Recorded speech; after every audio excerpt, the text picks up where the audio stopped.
வணக்கம் நண்பர்களே. நாம் இந்த பாடத்தில் ஆர்டினல் நம்பர்ஸ், அதாவது முதல் அல்லது முதலாவது, இரண்டாம் அல்லது இரண்டாவது போன்றவற்றை ஆங்கிலத்தில் எப்படி சொல்வது என்று கற்றுக்கொள்வோம்.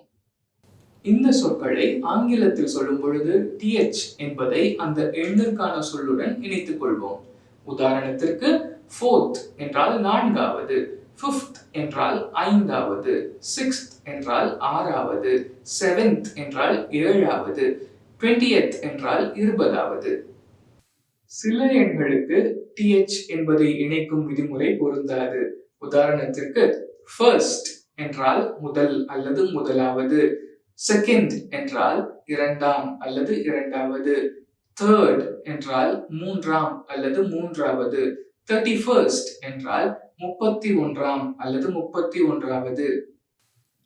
வாருங்கள் இவற்றை எப்படி பயன்படுத்துவது என்று கற்றுக்கொள்வோம்.